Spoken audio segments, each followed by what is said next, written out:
Research tuloy ako para matulungan ko siya kung ano ba yung mga yung mga bagong pathway, yung mga new pathway na pwede nating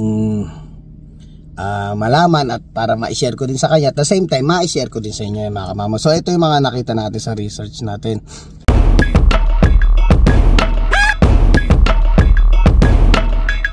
Yan, what's up mga kamamaw? Isang magandang araw sa inyo. Medyo lumalamig na yung panahon dito sa Katun at medyo nalalapit na ang winter. So mga kamamaw, nakaraan pala, maganda ma-share ko din ito. Tsaka syempre may mga bago tayong balita. Yung nakaraan pala, may tumawag sa akin na kaibigan natin sa Pilipinas na nandito na sa Canada. So nasa Quebec siya. So hindi ko na nababanggitin yung pangalan niya kasi baka nahihiya siya na marinig niya yung pangalan niya sa dito sa vlog. Actually, nasa Quebec siya. 3 months na ata siya doon. So tumawag siya sa akin. So kasi nga nakikita niya at alam niya nasa Saskatoon ako. So nagtanong siya ng sabi niya, Jerwin, meron ba diyang nagbibigay ng ng Lamiya? Kasi nga gusto niyang lumipat. Tinanong ko siya, sabi ko, ba't gusto mo lumipat? Wala ba nagbibigay ng papel dyan? Actually mga kamama, may natutunan din ako doon sa kwentuhan namin na nabanggit niya na pwede naman nata siya ma-PR, although nasa McDonald's siya, under siya ng parang nasa low wage temporary working program. So magkakaroon naman pala siya ng chance. So syempre maganda rin yung idea na magkakaroon pala siyang chance. Kaso nga lang, parang kukuha daw siya ng French level 7 para makapag-apply siya ng PR niya. So naisip niya kasi na parang ayaw na niyang mag-aral ng French level 7, kaya naisipan niya yung naghanap siya ng ibang pathway. Baka meron siya dito sa Saskatchewan, kasi nga na-check nga daw niya yung Saskatoon nga daw yung nagbibigay ng Lamiya na research niya. So ayun, syempre kaibigan natin siya. So nag-research na rin si Kamamaw. So ano ba yung mga natin? Pero syempre hindi ko na-expect na pwede pala silang PR basta kukuha lang ng French level 7. Ako, ibang ibang level yan. Talagang di rin kadalian mga kamama. Kukunin mo yung French level 7 pa. Yung English nga di ba? Yung English yung self-pip natin 5 na yung pinakamababa natin before, what more pa yung level 7. Tapos French pa yung kailangan mong ipasang lengguwahe. So hindi biro-biro yun. So ngayon mga kamamaw, nag-research tuloy ako para matulungan ko siya kung ano ba yung mga yung mga bagong pathway, yung mga new pathway na pwede nating malaman at para ma-share ko din sa kanya at the same time ma-share ko din sa inyo mga kamamaw. So ito yung mga nakita natin sa research natin. So ito yung una, is there any new pathway for PR in Canada? So ito na siya. The new pathway will be part of the Forward Regulatory Plan 2024 to 2026. The change intend to modify the economic immigration system by giving permanent residency to immigration applicants who have a wider range of skill and experience. So matindi ang kumbaga ba, meron naman siya, kaso nga lang hindi na siya yung katulad nung dati na yung parang mapunta ka lang sa ANW, yung mga ganun ba na parang mga food counter attendant, mga ganun. Wala na talaga siyang ganun. So ang mga pwede talaga is yung mga higher level skill. Pero mamaya explain ko sa inyo kung ano yung mga or babalita ko sa inyo kung ano yung mga bagong pathway. Ito binasa natin. Tapos ito pa yung pangalawa. What is the new update for IRCC 2024? On August 14, 2024, IRCC unveiled the Francophone Minority Community Student Pilot or FMCSP program set to launch on August 26, 2024. This program will partner with designated French language, ayun yung sinasabi, and bilingual post-secondary institution to provide prior access to international students from diverse region. Yan. So ayun yung bagong natin. So talagang kailangan ng French language. Naku, matindi talaga to. What is the TR to PR? Pathway 2024. Work permits for TR to PR applicants can be issued until December 31, 2024. So matatapos na hanggang lang katapusan ng taon. The new public policy allow to TR to PR applicants to apply for open work permits for themselves as well as for their family members regardless of whether or not they are currently residing in Canada with the applicants. Ayun. So ito yung mga bagong nabasa natin through na research natin. So ito na siya mga kamamaw. Yung bagong pathway natin ngayon is dito natin sa Saskatchewan.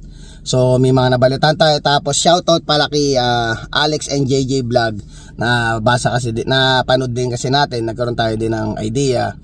And then salamat dun sa kumpare kong kay Jerry Barameda. Ayan. So in-explain din ni Mrs. niya. Ngayon i-share ko din yung mga napanood natin.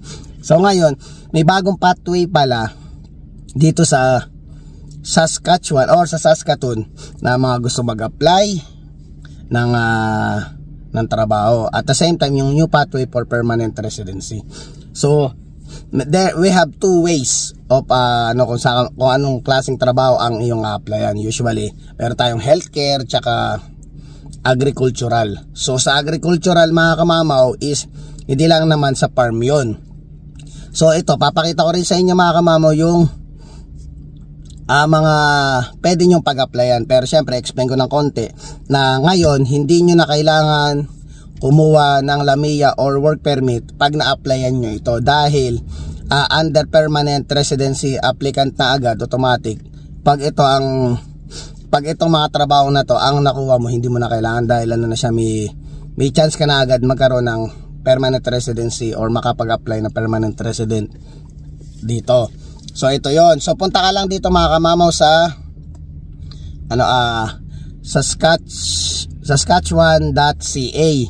So ngayon pagpunta mo sa Saskatchewan.ca, i-type mo lang ang punta ka lang dito sa Saskatchewan introduce new immigration stream and agriculture. Ayan, agriculture and healthcare work program. Ay, health workers, ayan. So ngayon pagpunta mo na doon mga kamamaw, ay hanapin mo is yung www.saskatchewan.ca. Ulitin natin dahil lang. Ayan. Hanapin nyo lang dito is yung sa yung www.ca.sinpa agent talent. Ayan. Tapos pagpunta mo dyan, punta ka sa eligibility. Yan, pindutin mo eligibility. Yan. And then, ayan, makikita nyo na iba't ibang klaseng trabaho like material handler. May mga code dyan yung NOC niya may mga code na 7510 material handler, 84120 special livestock workers and farm machinery operator, 85100 livestock laborers, 85101 harvesting laborers, 85103 nursery and greenhouse laborer, 94140 process control and machine operator, food and beverage processing, 94141 industrial butcher and meat cutters, poultry preparers and relative workers. Yan, tapos meron pang 94143 tester and grades food and beverage processing, 94204 mechanical assembler and inspector. Ayan, kung lahat ng mga nabanggit kong ito is akma doon sa experience sa mga pinagtatrabahuan nyo ngayon, wag na kayo magpatumpik-tumpik pa, itry nyo na lang din yan. Tapos mag check na lang din kayo sa sasjob.ca, nandun may mga doon. So lahat na information or lahat ng requirements sa kailangan mo nandito na rin sa Saskatchewan.ca.